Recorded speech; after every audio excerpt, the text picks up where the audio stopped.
Many believe that Nigerians suffer from a crisis of identity. This is due to the fact that they identify more with their tribal leanings than as Nigerians and will always put their ethnic interests first before the national interest. The National Identity Card is one policy designed to give Nigerians a sense of collectiveness. It is one policy that the Buhari administration has actively driven since it came on board. So we are left with questions. Has the National Identity Card achieved its aim of promoting collectiveness among Nigerians? Or is it real that the National Identity Card and the identification numbers could be given to the wrong set of people? Has linking the identification number with mobile numbers in any way helped in reducing insecurity in the country? This is Politics on Sunday. I am Femi Akonde.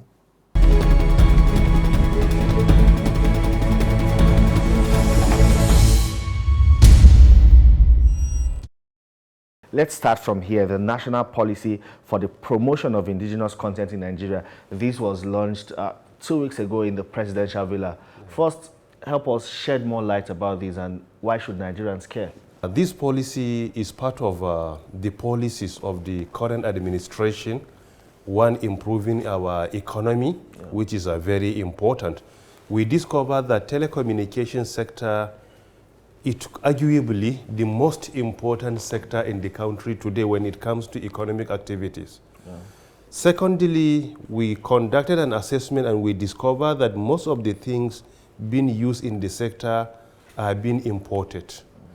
The statement of Mr. President, where he says that as a country we must produce what we eat and we must eat what we produce, is not just a literal meaning, but rather in each and every sector we must position ourselves that we will be able to take care of ourselves. So it is because of this policy came about, that firstly, we want to ensure that when there is recruitment or any position in the sector, whether private or public, priority should be given to Nigerians. Secondly, when it comes to infrastructure and facilities, we encourage our investors to invest so that we will be able to consume what we produce locally. When it comes to software, importation is not allowed in the sector until and unless government is convinced that we have no capacity to do it locally. We're looking at, let's say, the players in this sector now. I'm talking about manufacturing or providing infrastructure in the ICT sector.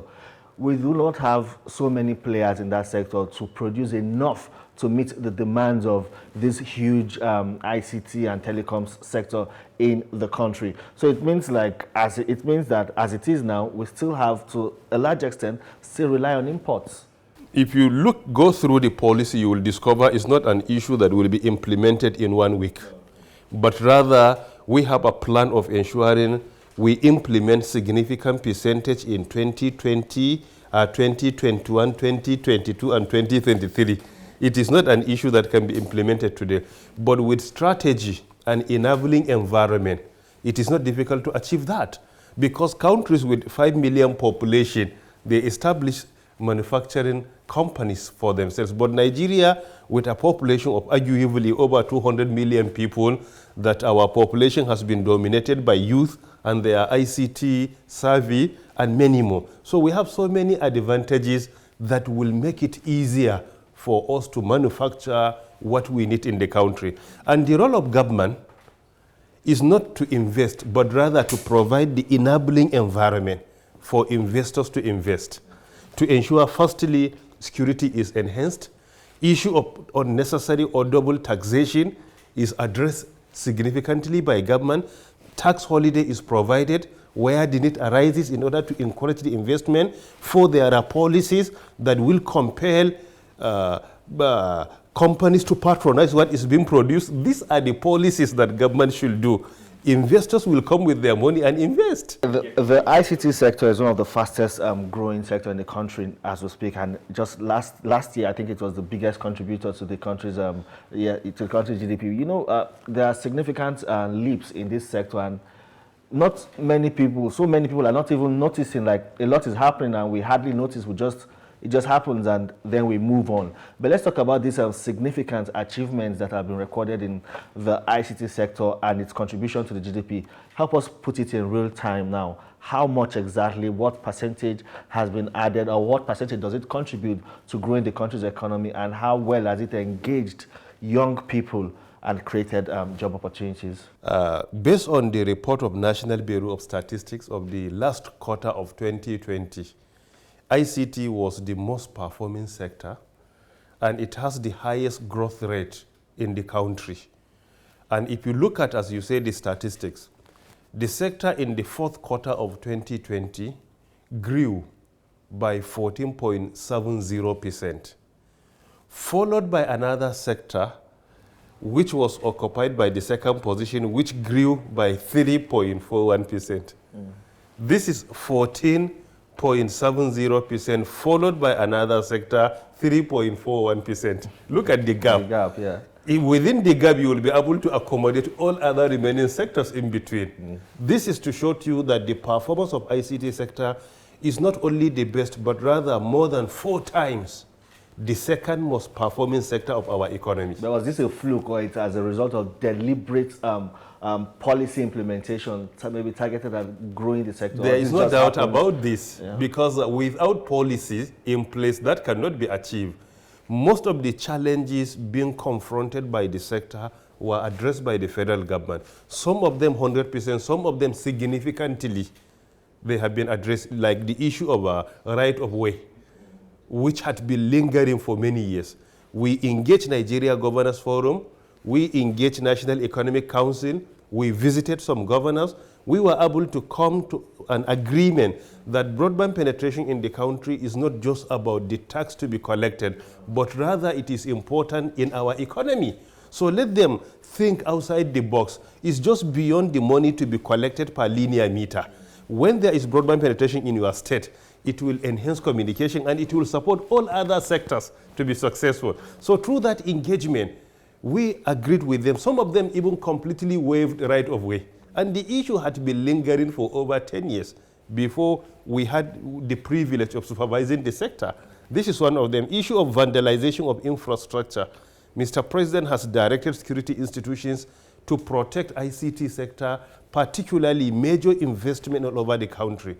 With this in place, when there is any important investment, federal government will provide security to protect that investment.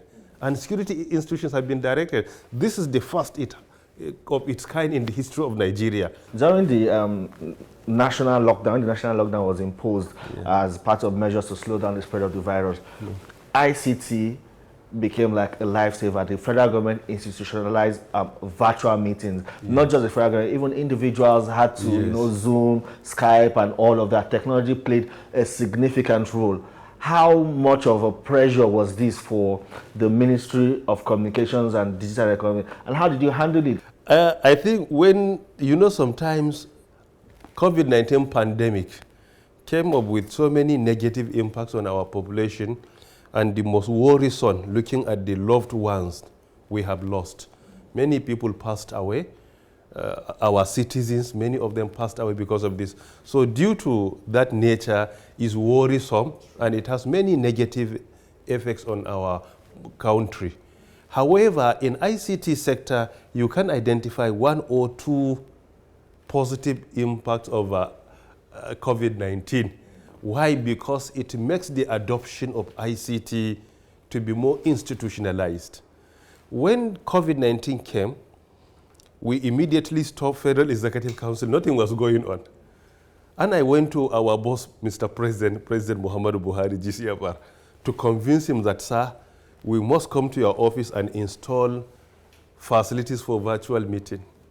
So after an engagement and approval was given, I led a team that we went there and installed communication gadgets in the office. Some of them that are there, we adopted them. Where we think there is need more enforcement, we went with bigger screens and we put them in all the places to ensure that his meetings continue. And after that, we had a meeting with Mr. President also. I had another meeting with Secretary to the Government of the Federation, Boss Mustafa, on the need to immediately start Federal Executive Council virtually, because we should not reach a situation where the entire government is put on hold because of COVID. It is our challenge in the ministry to come up with a strategy and a policy that will allow government to continue to work. We had a meeting with Boss Mustafa SGF, and it was also accepted. We set up a team. We trained some youth, technical staff of our parastatals. We attach each technical staff to a minister or to a member of the cabinet so that he will be able to put him through. We purchased some tablets. We distributed to all the members of the Executive Council. Our technical team put them through, and we organized the first meeting. It was very successful. And from that time to date, I think we have over 40 virtual Federal Executive Council meetings. And Mr. President immediately adopted it, and he started having meetings with other presidents and sometimes with even ministers. When you write a letter to meet him, okay, they will say, you can meet him virtually. You sit in your office and you have a meeting with Mr. President on your screen. You spend 15 minutes, 30 minutes, sometimes even 1 hour. And I did so with him. And later on, we also introduced Security Council, Council of State meeting, National Economic Council meeting. All of them started one after the other. And finally, in order to institutionalize, in collaboration with the Office of the Head of the Civil Service of the Federation, we developed national policy for virtual engagements in federal public institutions. It has been approved by the Federal Executive Council. So now virtual meetings have been institutionalized by government. They are no more an informal meeting, but rather they have been institutionalized. They are formal meetings. And with all sense of humility, we were able to drive it to that level. Yeah, when the issue of right of way came up and you met with the state governors at the NGF, that was before the COVID-19 pandemic. Yeah, would you say if that was not sorted before the pandemic, it would have been very difficult for ordinary Nigerians to engage virtually while the lockdown lasted? Yeah, I met them on 22nd January 2020, around 2 months before the pandemic, as you rightly said. It would have been difficult, and the success will not even reach to this level we are discussing today. It is the support of the Nigeria Governors Forum and National Economic Council, these two councils, that actually supported us to be where we are today. Most importantly, the directive of Mr. President to me that I should go and engage the governors directly. He directed me. So I engaged them through these two forums. One, National Economic Council, two, Nigeria Governors Forum. The engagement was fruitful because there and then some governors announced, instead of collecting 10,000 naira per linear meter, some of them say they waive it completely. Some say we were even pleading for them to accept 145 naira per meter. Another governor said, I will collect only 1 naira per linear meter. One of my aides here computed, and he discovered in that state, the price of right of way from one local government to another, he mentioned the two local governments, was around 560 million naira. Because of that intervention, the price dropped to less than 1 million naira. Wow.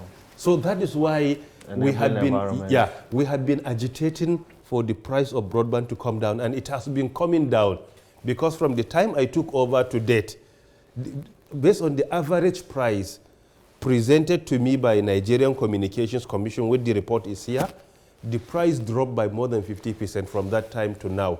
That is the average price. They computed everything and they submitted to me officially. Why? Because if you want to bring the price down, you have to address the cost of production. If you bring the cost of production down, so the price will come down. And this is the strategy I have adopted. So we are addressing the challenges where MNOs, mobile network operators, complain they spend huge amount of money. Right of way is number one.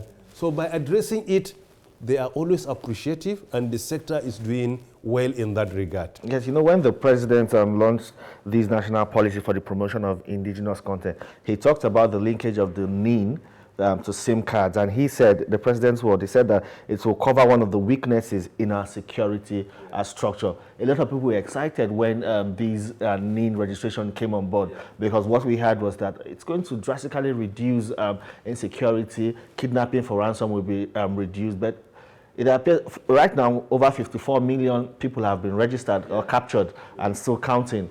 But it appears as if the insecurity has not really stopped. I know you are not in charge of security. You just support security agencies and all of that. But the data you have collected or the linkage that has been done so far, has it really made any impact in tackling insecurity? Thank you very much, my brother, for firstly asking the question, secondly for being fair to me that it is not our main mandate.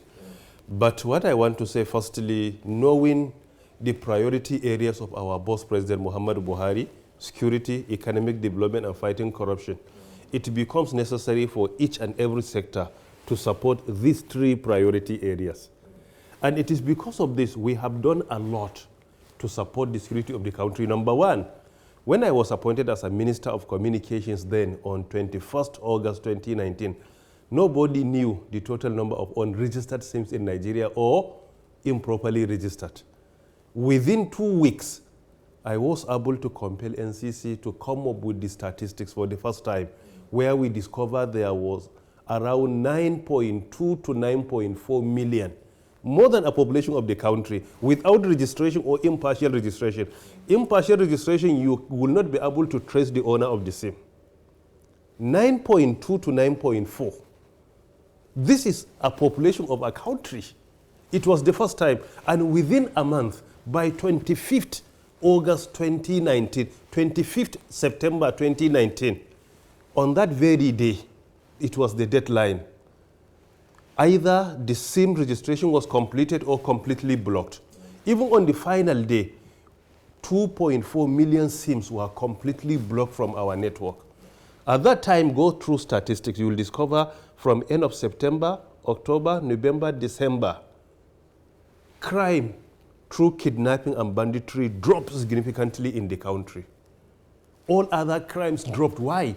Because criminals need communication facilities to communicate. If you make it difficult for them to leverage on that system, then it will definitely improve the security. So it dropped significantly. Then later on, the agents registering the SIM compromised the process.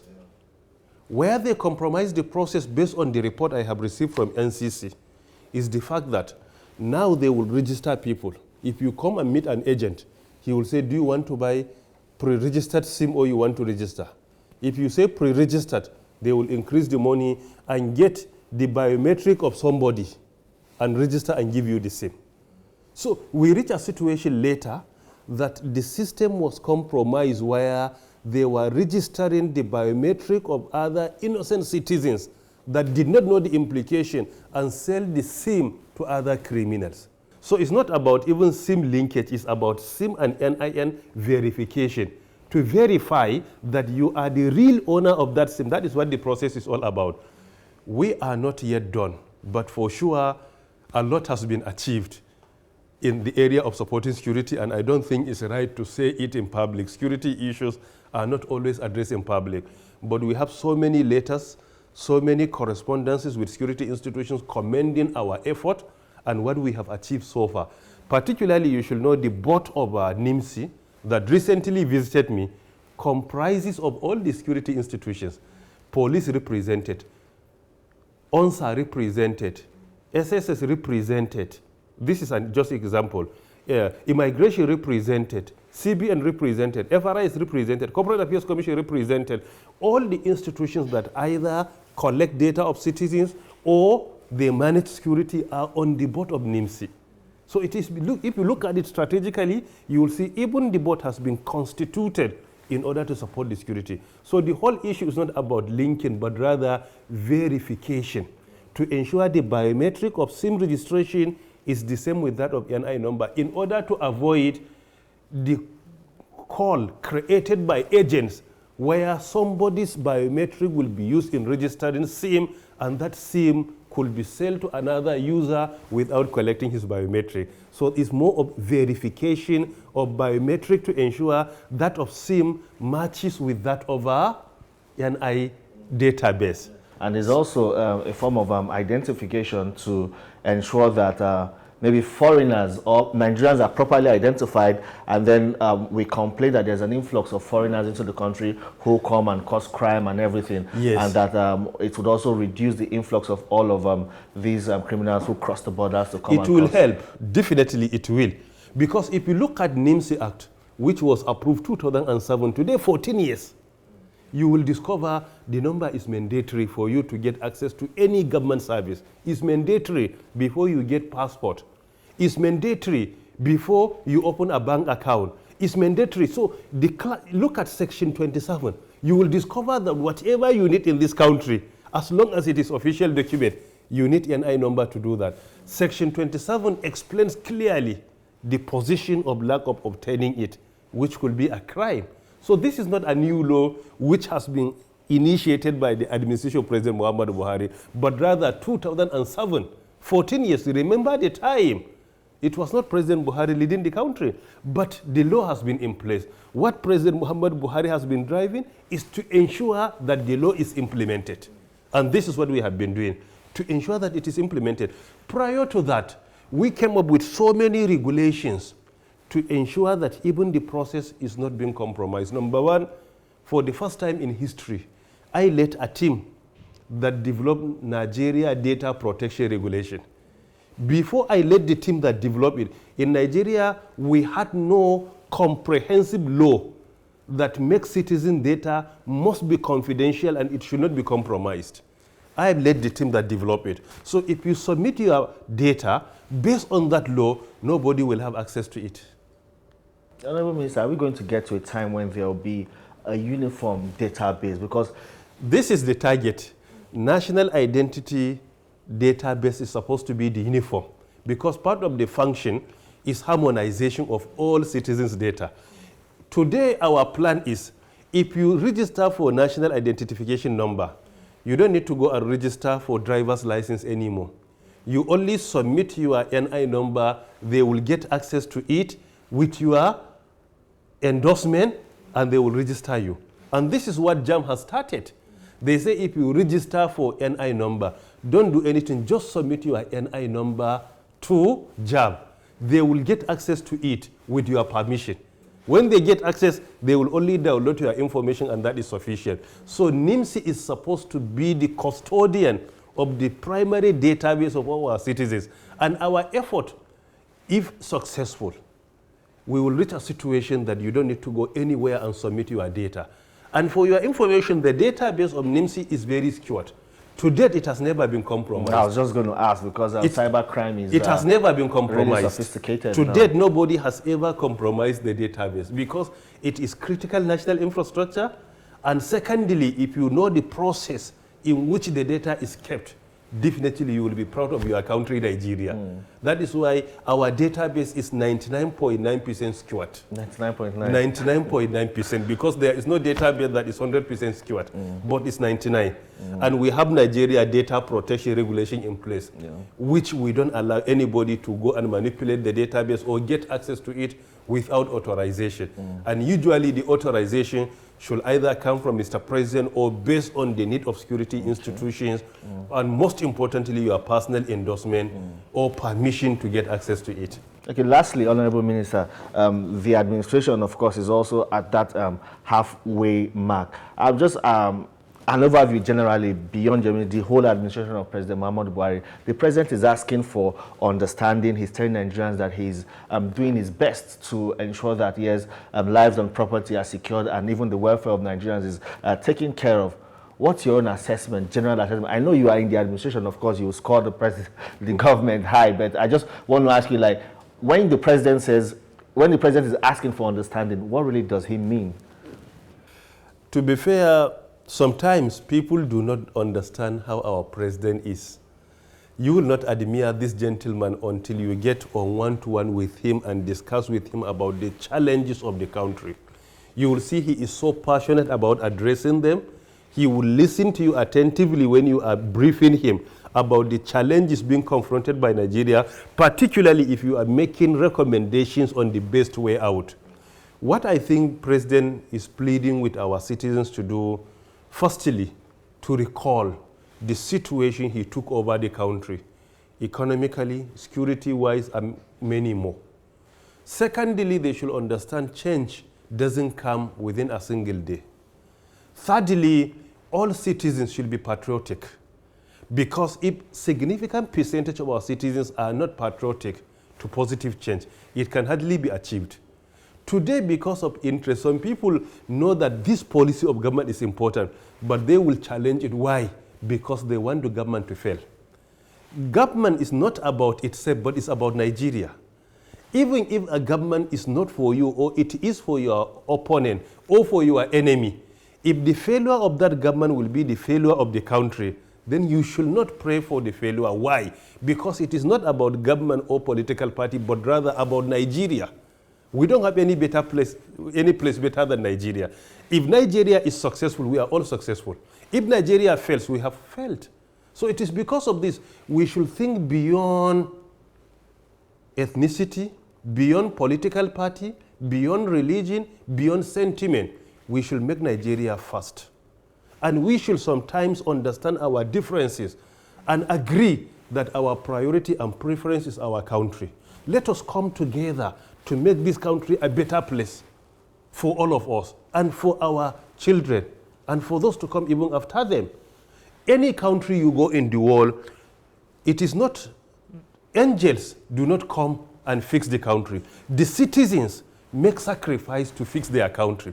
So this is what Mr. President was pleading, that we must make that sacrifice, make our country priority and preference. And let us all agree that we are stakeholders in addressing the challenges of Nigeria. And it is not about me or you or this party or that, it is about Nigeria and Nigeria alone.